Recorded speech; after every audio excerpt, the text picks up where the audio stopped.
सोचिए, एक आदमी अचानक गायब हो जाए, घर वाले परेशान हो और पुलिस भी सर पकड़ ले, और 2 दिन बाद उस आदमी का मोबाइल दुबई में चालू दिखे।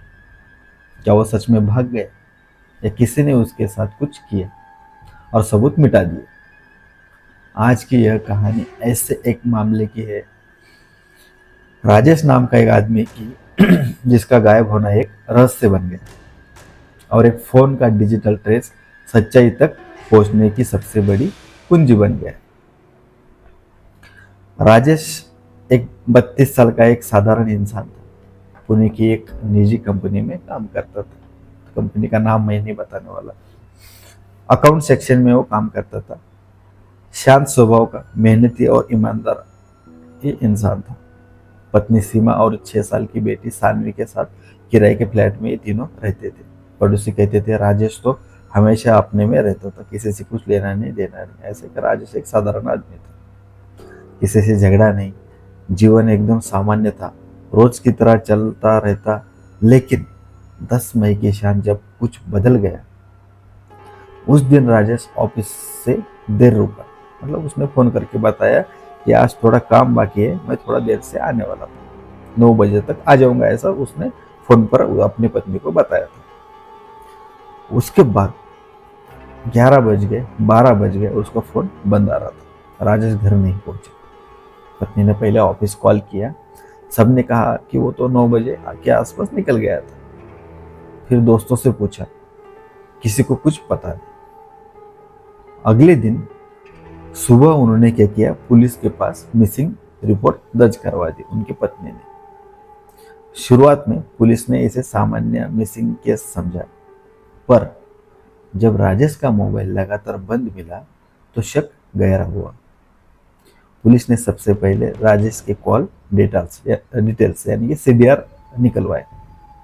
किससे बात हुई, आखिरी कॉल कहाँ की गई थी, और मोबाइल का टावर कहाँ पे था, मतलब लास्ट लोकेशन कहाँ पे दिखा था। पहले 24 घंटे में फोन का कोई लोकेशन अपडेट नहीं मिला, पर 48 घंटे के बाद रिपोर्ट आई कि राजेश का फोन का आखिरी लोकेशन दुबई में आया है। पुलिस के लिए किसी पहले से ये कम नहीं था, क्योंकि इंडिया का डायरेक्ट दुबई में लोकेशन कैसे? एक ऐसा आदमी जो पुणे से बाहर शायद ही कभी गया हो, उसका फोन दुबई में कैसे? 3 शक के बिंदु सामने आए। मतलब पुलिस को डाउट आया, क्या राजेश खुद दुबई भाग गए? ऐसा पुलिस को लग रहा था। क्या किसी ने उसका फोन चोरी कर लिया और बेच दिया, या कोई जानबूझकर ऐसा दिखाना चाहता है कि वो विदेश में है? पुलिस ने साइबर सेल से मदद ली ताकि पता चल सके क्या वो दुबई लोकेशन असली है या नेटवर्क ट्रिक की वजह से आया है। मतलब कभी कभी छेड़खानी भी होती है। साथ ही पुलिस ने राजेश की आखिरी मूवमेंट की टाइमलाइन बनाई। ऑफिस का गेट, सड़क के कैमरे, पेट्रोल पंप और फुटेज पुलिस ने सब निकाली। वीडियो में राजेश और ऑफिस से निकलते देखा गया, और उसके साथ एक शख्स, उसका नाम था विजय, जो कि दोस्त था उसका। विजय उसी कंपनी में काम करता था और दोनों एक बीच में दोस्ती मानी जाती थी। पर कुछ दूरी के बाद अगली सीसीटीवी फुटेज में सिर्फ विजय दिख रहा था, राजेश उसमें नहीं दिख रहा था। विजय वापस आता दिखा, राजेश कहीं नजर नहीं आया। तब पुलिस का ध्यान विजय की तरफ गया। पुलिस ने विजय को बुलाया। वो बोला, हाँ हम साथ में थे, लेकिन रास्ते में एक कॉल आ गया और वह कहीं चला गया। उसका जवाब सामान्य लगा, लेकिन उसके चेहरे की बेचैनी पुलिस की नजर नहीं बची। पुलिस की नजर से उसकी बेचैनी नहीं बची। पुलिस ने विजय के फोन के लोकेशन रिकॉर्ड मंगवाए। उस दिन की लोकेशन और राजेश की लोकेशन एक साथ चल रही थी, क्योंकि दोनों साथ में ही गए थे। पर करीब 9:30 के बाद दोनों सिग्नल अलग अलग दिए, मतलब अलग अलग हुए दोनों 9:30 के बाद। विजय के मोबाइल ने उसी रात एक सेकेंड हैंड मोबाइल शॉप के पास कुछ देर तक सिग्नल दिया था। सेकेंड हैंड मोबाइल जहां सेल करते वहां पर। पुलिस ने उस मोबाइल शॉप वाले से पूछताछ की। एक आदमी रात में फ़ोन बेचने आया था। उसने कहा नया मॉडल है, बेचना है जल्दी। पुलिस ने जब फोटो दिखाया, मतलब पुलिस ने उनको फोटो दिखाया तो उन्होंने ये सब बताया।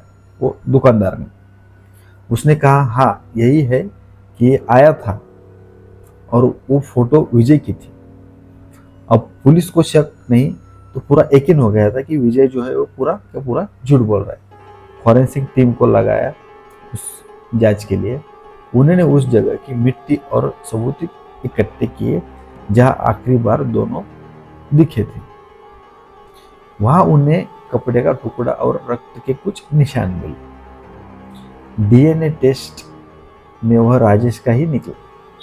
अब केस साफ था, ये गायब होना नहीं, हत्या थी। साइबर टीम ने मीनवाइल दुबई वाले फोन लोकेशन का ट्रेस आगे बढ़ाया। पता चले कि फोन वहां एक छोटे मोबाइल मार्केट में इस्तेमाल हुआ था। यहाँ चोरी या सेकेंड हैंड फोन इंटरनेशनल बायरों को बेचे जाते हैं। मतलब राजेश का फोन विजय ने बेचा, फिर वो एक दो डीलरों के हाथ घूमता हुआ दुबई पहुंच गया। इसलिए पुलिस को उसका दुबई का लोकेशन मिला था। अब सवाल था क्यों? बैंक रिकॉर्ड से पता चला विजय पर बहुत कर्ज था। राजेश ने कुछ दिनों पहले उसे ऑफिस में पैसे को लेकर टोका भी था। वो बात दोनों के बीच झगड़े में बदल गई। वो बात जो थी, विजय ने गुस्से में राजेश के रास्ते में झगड़े के दौरान मारा, फिर डर के मारे शव को पास ही डाल दिया, खाली प्लॉट में दबा दिया, मतलब जगह में दबा दिया।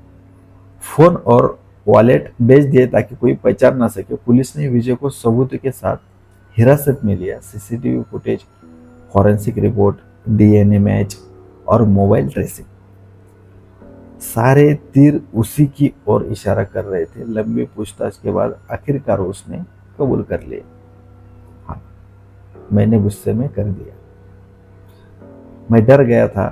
पुलिस ने उसकी निशानदेही पर खुदाई करवाई। जो जहाँ पे उसने बताया था वहां पर उन्होंने खुदाई करवाई और राजेश का शव जो है, जहां से राजेश का शव मिला, वो निकाल लिया।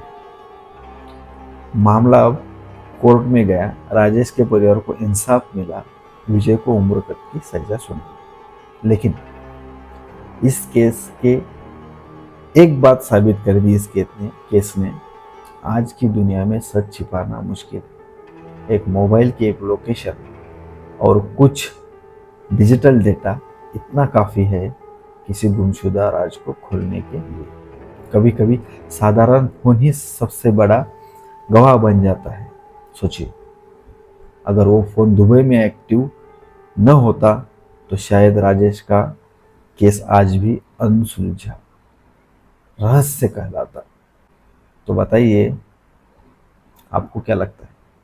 क्या यह सब एक पल की गलती थी या पहले से प्लान किया या गया जुर्म? अगर आपको ये कहानी पसंद आई तो वीडियो को लाइक करें, शेयर करें, सब्सक्राइब करें